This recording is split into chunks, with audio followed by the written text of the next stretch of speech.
যত স্মুথলি বন্ধুরা গরম তেলে লুচি দিয়ে ফুলকো লুচি ভেজে নিচ্ছি, সকাল থেকে কিন্তু আমার জার্নিটা এত স্মুথ ছিল না।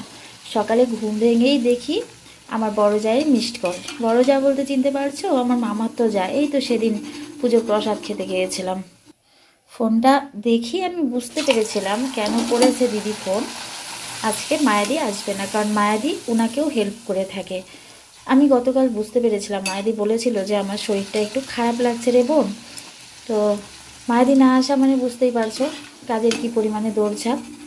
সবার আগে বাসনগুলো ধুয়ে নিলাম। তবে আমার লাকটা ভালো, আজকে সকালবেলাটা এসে পাপা বাড়িতে ছিল, তো পাপা জিম্মায় রেখে আমি শান্তিতে বাসনগুলো ধুয়েছি। শান্তি ছিল না, একটু বাদে বাদেই কান্না করছিল। কান্না বলতে জোরে কান্না না, ওই মাকে খোঁজা আর কি। তো ও আমাকে মিসড কল করছিল, কাজের ফাঁকে ফাঁকে ছুটে ছুটে যাচ্ছিলাম ওর কাছে। তো এবার ঘুমিয়েছে পুরো দমে। তো আমি আজকে যেহেতু রোববার নিরামিষ চলছে, একটু লুচি গতকালই মনে মনে ভেবে রেখেছিলাম করে খাওয়াবো, তো একটু লুচি করে নিচ্ছি। বিভিন্ন শেপের হচ্ছে, বুঝতেই পারছো, তাড়াহুড়ো করে বেলেছি। আর সুজি করেছি, সুজিটা দুই ভাগে করেছি। আয়েশকেও আজকে সুজি খাওয়াবো, ওর সুজিটা একদম ওর ঘরেই আমি রেখে এসেছি রেডি করে। উঠলে মুখ টুক ধুয়ে একটু ফ্রেশ টেস্ট করে তারপর খাওয়ানোর চেষ্টা করব। লুচিগুলো বন্ধুরা বিভিন্ন আকারের হলেও দেখো প্রত্যেকটা লুচি একদম ফুলকো লুচি হয়েছে। আপাতত কিছুক্ষণের জন্য রান্নাঘর থেকে বিরতি নিতে হবে। Good morning my dear friends, welcome back to my family. আশা করি সবাই ভালো আছে, সুস্থ আছে বন্ধুরা। আমরাও ভালো আছি। তবে ভিডিওর শুরুতেই শুনেছে আজকে মায়াদি অ্যাবসেন্ট, তো বুঝতেই পারছো কি পরিমাণে দৌড়ঝাঁপটা যাবে আমার উপর দিয়ে। কতক্ষণ তোমাদের সামনে এসে কথা বলতে পারবো জানি না। এই যে এখন বেরোচ্ছি, আবার যে কখন আসবো সেটা একমাত্র ভগবান জানে। তো পাশে থেকো বন্ধুরা আমার দৌড়ঝাঁপে। তোমরা যদি সঙ্গে থাকো তাহলে আমি কাজ করার ইন্সপিরেশন পাই, নতুন একটা ভিডিও তৈরি করারও শক্তি পাই। ঠিক আছে, এই তরকারিটা নিয়ে আনিও। হ্যাঁ ঠিক আছে, তুমি যাও, তুমি খায় নাও। খাবো যে পরে যদি উঠা পড়ে, কিছুই তো হয় নাই ওর। অন্ধকারের মধ্যে বসছিলা।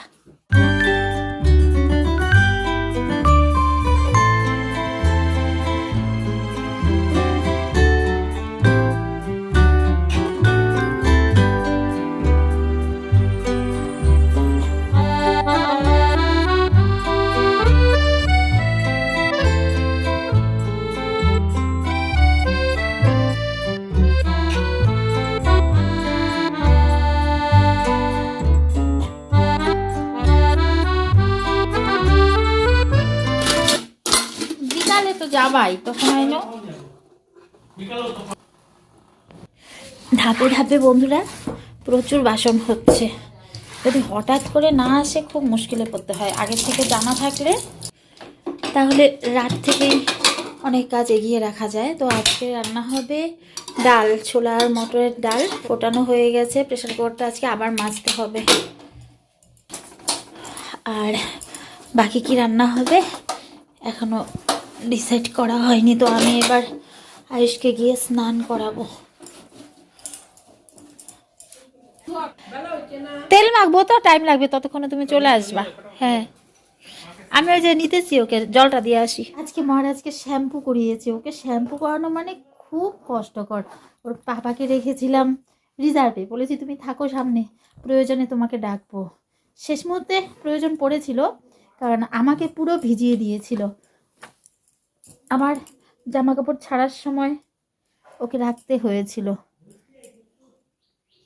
চলো এখন এখন না না না না না, এটা ওষুধ বাবা, ওষুধ ওষুধ ওষুধ। এখন ওকে ঘুম পাড়াবো, তারপর হচ্ছে ঘর মোছা এখনও বাকি আছে। ড্রেসিং টেবিল খুব ধুলো মাখা হয়ে আছে, ওগুলো একটু পরিষ্কার করার ইচ্ছে আছে।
আলমারিতে বন্ধুরা নতুন নাইটি রয়েছে, কিন্তু ওই আলসেমি করে বের করা হয় না। আলসেমি ঠিক না, টাইমও হয় না। যখন আয়ুষ ঘুমোয় তখনই আমি কাজ করি, কিন্তু আয়ুষের মাথার সামনে যেহেতু আলমারিটা রয়েছে, আলমারিগুলো ঘুম ভেঙে যায়, এই করে আর বের করা হয় না। আমি যে বাড়িতে নাইটিগুলো পরি একদম খুবই পোর কন্ডিশন, পরতে কেমন লাগে কিন্তু বাধ্য হয়ে পরতে হয়। আজকে দুটো নাইটি নামিয়ে নিয়েছি, আর দেখো দুটো সেম কালার হয়ে গেছে, দুটোই পিঙ্ক। এগুলো সব স্বাদের গিফটে পাওয়া, একটাও আমার কেনা হয়নি। তো রান্নাবান্না আজকে খুব সিম্পলই হয়েছে। রান্নাঘরের কাজ সামলে আমি স্নানের কাপড়গুলো মেলতে এলাম, এবার গিয়ে আয়েশকে খাওয়াবো।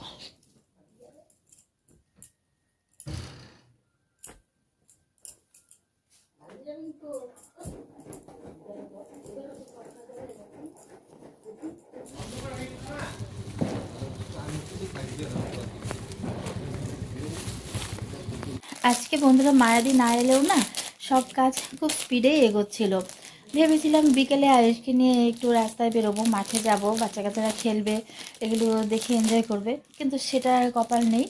ও আজকে দুপুরের খাবার নিয়ে এতটাই বিরক্ত করেছে, সন্ধ্যের পর ওর খাওয়া শেষ হয়েছে। মানে আমি 2 ঘন্টারও বেশি বসেছিলাম, তাই বেরোনো হয়নি। তো ও মনে হয় এখন ভাষা বুঝতে পারে, ওরও একটু বাইরে যাওয়ার ইচ্ছে ছিল। তো সন্ধ্যের পর আয়েশের পাপার মশা মারা ধূপকাঠির দরকার ছিল, বললো তুমি ওকে নিয়ে যাও, সামনেই দোকান, ওরও একটু ঘোরা হবে, নিয়ে আসো। আমি প্রথমে নিতে চাইনি, আজকে শ্যাম্পু করিয়েছি, কুয়াশা পড়ছে, যদি ঠান্ডা লেগে যায়, সর্দি লাগলে তো আমাকেই ভুগতে হবে। তো যাই হোক নিয়ে গেলাম ওকে দোকানে, খুশিও হলো। মশা মারা ধূপকাঠির সঙ্গে আরও অনেক কিছুই নিয়ে এসেছি। ক্রিম রোল এনেছিলাম, জাস্ট খেয়ে এসেছি ক্রিম রোল। আর এই যে একটু পাউরুটি এনেছি, শাশুড়িমা পাউরুটি দুধ দিয়ে খেতে ভালোবাসেন, তো এটা সেকে দুধ দিয়ে সন্ধ্যের টিফিনে ওনাকে দিব। আবার মুচমুচে করে দিলেও চায়ের সঙ্গে ভালোবাসেন। তো চা যেহেতু 4বার খাওয়া হয়ে গেছে, তাই চা আর এখন খেতে চাইছেন না। তো ওনাকে নিয়েই করতে হবে। স্বামীর কাছে এত রাখার চেষ্টা করলো, কিছুতেই থাকবে না, একদম আমাকে আঁকড়ে ধরে রেখেছিল। চলো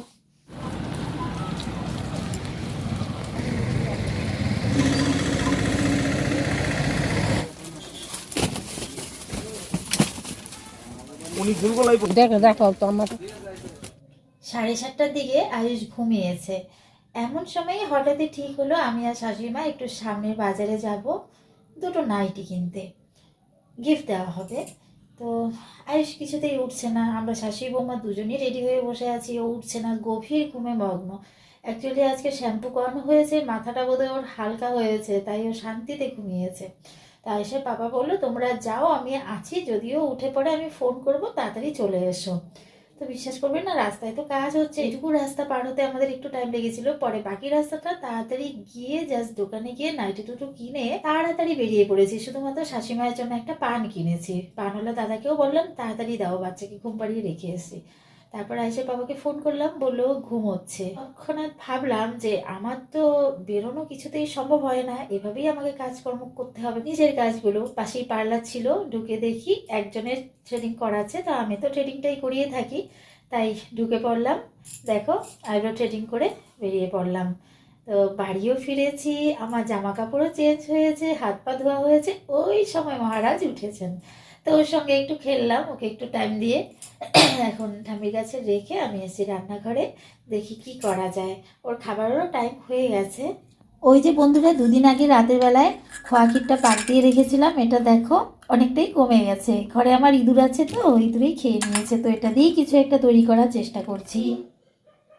রাত কটা বাজে জানো বন্ধুরা? 1টাই বাজে, 10 মিনিট কম। এনার চোখে আর ঘুম নেই। কি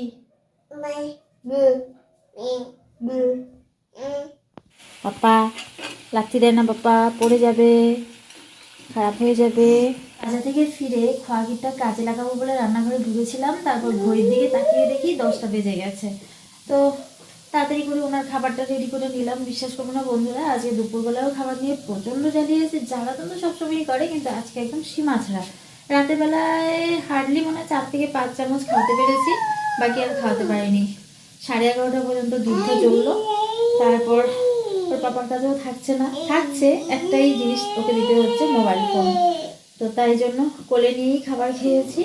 খাবার খেয়ে তারপর একটুখানি খেলতে বসিয়ে ওই সকালবেলায় যে লুচি করেছিলাম, আটা মাখা ছিল, ওটার মধ্যেই খোয়া ক্ষীরের পুর ভরে পুলি পিঠে টাইপের করে নিচ্ছি। দেখো মাত্র 9 পিস হয়েছে, 3টে ভাজা হয়েছে আর 3টে কড়াই থেকে এখন নামাবো আর 3টে বাকি আছে।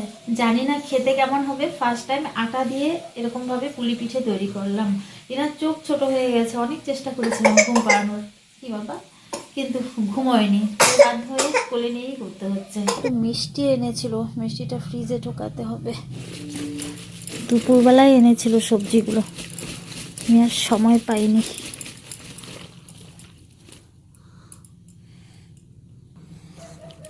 এখন সবজিগুলো ওকে কোলে নিয়েই গোছাতে হচ্ছে। দেখো বন্ধুরা, আটা দিয়ে এই প্রথমবার আমি পুলি পিঠে বানিয়েছি। খেতে কেমন হবে জানি না, ক্ষীরের পুর দেওয়া, আশা করি ভালোই হবে।